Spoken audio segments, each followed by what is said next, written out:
rolling. Hello. Hello. Hi, Russ. Yeah, thank you very much for inviting me to do this. I know it's what, 2:40 in the afternoon on the fourth day of what's been a very light and easy schedule. So I figured I'd pick a very easy topic to digest, like web services and XML, just because it's really simple to handle. And I've got a few ways we're going to cover this. What we're going to do first is I'm going to do a little web services theater audience participation thing. We'll talk about what an API is and what we need to learn in order to deal with APIs. I will allude to the alphabet soup of technology that's out there and reassure you that the reason that your head hurts is not you. It's because that's what's out there. We'll talk at some length about practical considerations in terms of risk management and just project considerations that are things that are very tangible, even if you don't get into the nitty-gritty of how to code some of this stuff up. It's stuff that would apply if you're trying to solve these problems. And I'll talk about a couple of case studies, and then hopefully we'll have some time for Q&A. And I hope that I can cover all this in about 40-45 minutes. So it's going to be a pretty fast-paced thing. I'm going to go pretty hard and heavy on some of it, because some of you here probably want to hear that. But I'll try and go slow enough so that everyone keeps up with the essence of it.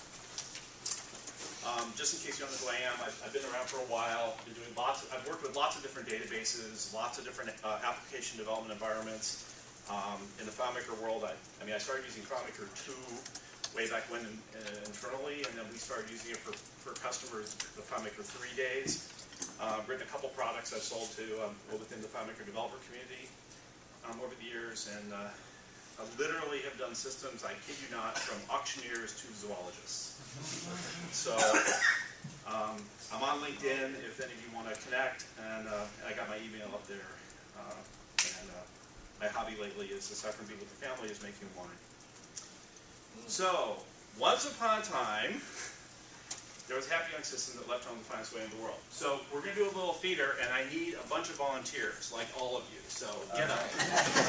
Nice. All right, and I need you to break off into I need like 3 or 4 teams of 3 people. So self-organize, and one team here, one team over there, one in the middle. All right. 3. Yes. Yeah, I guess so. Yes, How about like 16? No, I need 4. The rest of you can provide color merge. All right.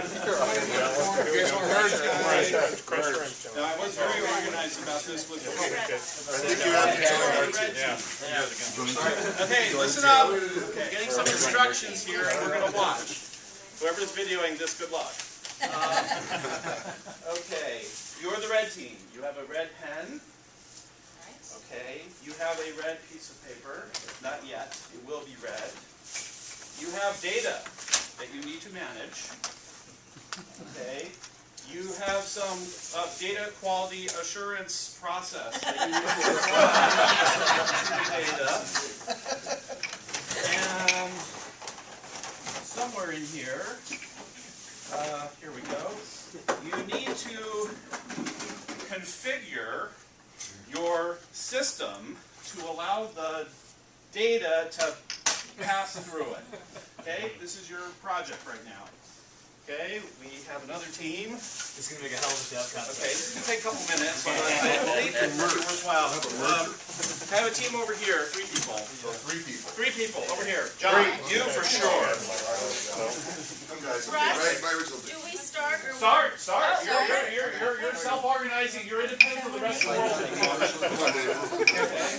Now, having learned that their data looks like that, you decide your data needs to look like this. Similar material, different shape, similar data quality assurance test process, and you're the green team.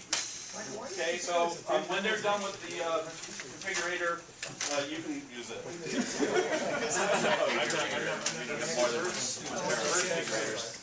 Yeah, I only have one configurator. You don't get a pair of scissors. Yeah. They only just Do we get to use their scissors? Yes. That one. Okay, one more group. One more group, quickly, come on. don't be shy. Fred. Similar thing. Okay, you guys are like, I don't know, some government entity or something in terms of your data. Okay, and whatnot. There's that. Alright, how are we doing? Okay, don't forget, color your paper red. Have no quality assurance. Now. Okay, now. Okay, excuse me. I know you're all busy. Okay, they are invested in their system, are they not? Right? They are working to make it work. They know nothing about the rest of us. They're very busy configuring their system, and it's getting more complicated. I'm data for you, okay? Oh. Data migration alone, It's getting complicated. So their system is growing and getting more entangled. And there they go. Their system is getting big. You guys are the green team. They haven't even finished their system, and their scope has gotten bigger and more complicated. Quickly! Okay, and you guys are what, the purple team back there? No, we're actually named, so we're really judging. Okay, Oh, we're executive. very purple team. Your complication is happening with your, you know what, self-complicate yourself, alright? Now, does this seem familiar to you in terms of just the types of systems that we see out in the world? Oh, yeah. In terms of their organic process, an organic process that just by its nature gets complicated. Now there's no blame, there's no issues really, it's just the way it is. But now, these guys want to get access to that data. Okay, so how does this data fit? Now, get over there.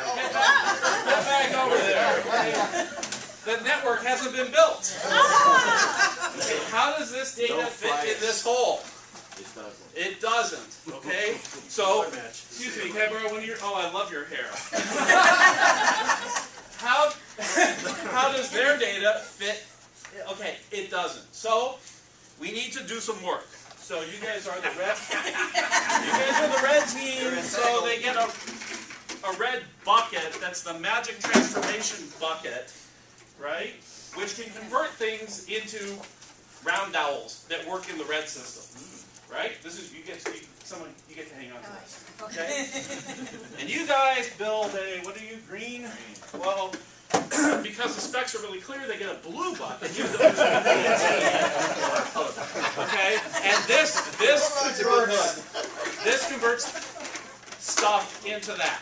All right. So if they talk a lot to each other about what it takes to move square blocks into dowels and dowels into blocks and what shape they should be in, they can actually build those buckets. But it's going to take a lot of communication from them.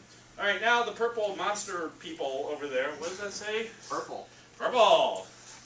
Okay, and they actually get a nice big purple bucket. Okay, they can do the same thing, but now if each group wants to communicate with each other using the individual protocols, they all have to know how to convert their various shaped things into their own stuff. And the more, as you can see, it grows geometrically the more groups that are out there if you want to code to each individual group. So this concept of standards comes about. We're like, well, gee, wouldn't it be great if we only had to send one thing back and forth?